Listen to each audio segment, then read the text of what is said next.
Garcu di sini Vini yang saya akan bahas, akankah mungkin datangnya pasukan revolusioner ke Wano Kuni? Nah, mari tanpa basa-basi lagi, kita langsung saja wadaw. Closed doors, I'm a fool for your love.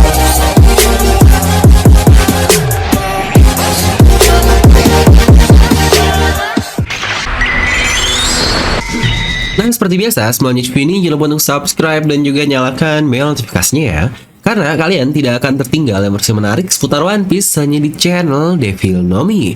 Terpastikan sebelum kalian komen atau cuma baca judul doang, karena akan sangat lihat orang yang baca judul doang dan nonton sampai selesai. Jadi pastikan kalian tonton sampai habis agar tidak ada informasi yang miss dan juga yang setengah-setengah. Oke, kali ini kita akan bahas beberapa alasan kenapa bisa saja ada pihak ketiga atau keempat kali ya yang akan datang ke negeri dari Wano Kuni ini. Ya, terutama banyak juga nih dari kalian yang mengira akan munculnya karakter lain sebelum Luffy pergi dari negeri Wano Kuni. Dan di sini akan saya berikan beberapa alasan atau plot yang memungkinkan kenapa pasukan revolusioner bisa saja datang ke negeri Wano Kuni ini. Jadi bukan karena hasrat pribadi saja ya, tanpa ada faktor yang jelas, tapi tentu saja yang namanya teori perlu ada benang merahnya, anjay. Kita akan bahas dimulai dari Wano Kuni dahulu. Dengan secara resmi akhirnya arc yang sudah dibentuk ini kurang lebih 10 tahun lebih akhirnya selesai. Karena mulai dari pihak villain yang sudah dikalahkan dari Big Mom, Kaido, dan Orochi. Serta bagaimana mereka juga sudah mendeklarasikan kemenangannya ke pihak terlibat Onigashima dan ke seluruh rakyat Wano Kuni oleh si ganteng Momonosuke. Berarti dapat kita bilang arc Wano Kuni ini sudah resmi berakhir. Dimana dengan ini yang tersisa hanyalah pasca arc saja seperti biasa. Dan apakah itu yang disebut sebagai pasca arc? Pasca arc itu biasanya terjadi event-event setelah main villain dari arc tersebut sudah dikalahkan, dan biasanya masih ada beberapa hal atau plot yang dilakukan. Sering juga di pasca arc ini malah terjadi seperti mini arc lagi. Contoh ketika di NES Lobby. Pasca arc-nya adalah ketika Lucci sudah kalah, ternyata mereka masih harus melawan sisa-sisa dari Navy dan keluar dari gerbang keadilan yang entah bagaimana caranya dan mendapatkan solusinya seperti yang kita tahu. Yang juga ketika Garp datang ke Water 7 sampai Luffy berhasil kabur dari serangan itu masih masuk ke pasca arc dari Water 7 dan NES Lobby. Atau Dressrosa setelah Doflamingo kalah, kita masih diperlihatkan masih ada sedikit problem yang terjadi pasca arc dari Dressrosa ini, terutama terkait masalah Rebecca dan Kiros dan bagaimana juga mereka harus kabur dari ya 3 angkatan laut luar biasa lah, Admiral Fujitora, mantan Fleet Admiral Sengoku, dan Vice Admiral Zoro, yang ternyata ditutup dengan adanya Grand Fleet dari Mugiwara, dan juga bagaimana Isao atau Fujitora akhirnya malah respect sekali dengan kapten kita. Yang ini sebenarnya cukup epic juga. Atau yang menurut saya yang paling epic adalah di arc-nya Thriller Bark, yang polanya sangat mirip lah dengan terjadi di Wano Kuni ini.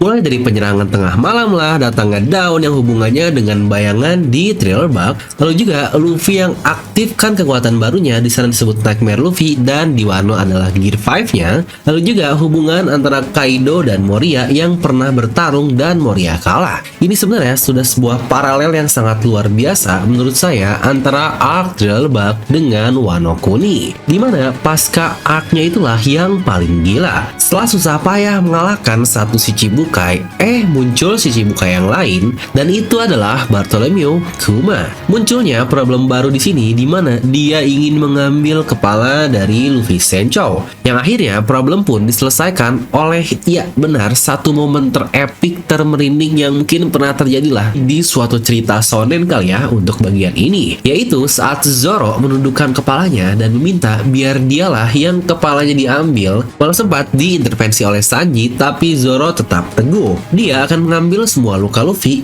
dan boom, Kuma akan berjanji tidak akan mengambil kepala Luffy. Yang sejujurnya ini adalah pasca arc yang paling gila, yang bahkan berdampak cukup lama juga, bahkan sampai ke Sabaody Archipelago, dimana Zoro ini masih dalam keadaan terluka cukup parah efek dari Thriller Bark di pasca tarungnya itu, dan dia menerima semua luka Luffy, yang akhirnya kita lihat bagaimana Zoro kecapean di arc Sabaody Archipelago tersebut. Dan lalu untuk Wano Kuni ini, apakah pasca dari arc-nya? Arc besar Wano Kuni ini dia memiliki beberapa arc pendukung agar bisa sampai jadi satu universe besar. Dimulai resminya dari Pang Hazard ya walaupun dari Fishman Island udah bisa dibilang cukup bersinggungan lah antara Jinbei dan juga Big Mom. Lalu kita pindah ke Dressrosa, Zou, Whole Cake Island, dan akhirnya di Wano Kuni yang ujungnya sih di Onigashima. Dimana kita pun melewati arc besar juga yaitu Dressrosa dalam perjalanan ke Wano Kuni ini. Yang di Dressrosa sendiri ada poin penting terkait inilah dia pihak revolusioner yang akhirnya orang yang datang langsung Sabo beserta Koala dan Hack ini sendiri. Tujuan utama mereka datang sana pun cukup jelas. Pasukan revolusioner menginvestigasi senjata yang dijual oleh Doflamingo secara spesifik, bahkan mereka ingin mengetahui dari mana sih sumber senjata-senjata ini dibuat. Atau dalam kata lain, masih ada kejadian yang belum terselesaikan dari Dressrosa tersebut, karena ternyata senjata tersebut originalnya bukanlah lagi dari Dressrosa, alias Dressrosa hanya sebagai ya kasarnya transit sajalah, dan itu pun untuk disebarkan oleh si calo atau broker Doflamingo ini. Yang bukankah cukup aneh ada detail seperti itu tapi tidak di-push lagi oleh Oda yang ibaratnya ini bukan Oda banget lah, yang pada akhirnya investigasi itu akan bawa mereka semua ke Wano Kuni, tempat pabrik dan senjata-senjata itu semua dibuat. Yang bahkan kita juga melihat para si Pinol ini melihat pabrik Dressrosa dan berkata tentang datangnya pasukan revolusioner. Yang dari sini bisa dibilang plot untuk pasukan revolusioner seharusnya masih ada. Dia sedang mencari sumber dari mana senjata-senjata itu dibuat yang gagal mereka temukan di Dressrosa dan ternyata adanya di negeri Wano Kuni. Rasanya tidak mungkin Dragon yang akhirnya mengetahui hal itu tidak akan melanjutkan investigasi mereka untuk datang ke Wano Kuni. Apalagi pasti berita besar terkait aliansi Kaido dan Big Mom dan anaknya Luffy ada di Wano, dia pasti sudah tersebar juga. Tapi informasi ini masih sebelum Luffy mengalahkan Kaido ya. Dimana di satu sisi memang ada informasi buruk juga bagi mereka terkait Sabo dan Mary Joyce yang kita masih belum tahu kenapa sampai sekarang. Tapi poinnya pasukan revolusioner dia masih punya hal yang perlu mereka selesaikan di Wano Kuni terkait pabrik senjata yang mengekspor barang-barangnya, salah satunya ke Dressrosa. Dan inilah akhirnya benang merah itu akan bertemu semua.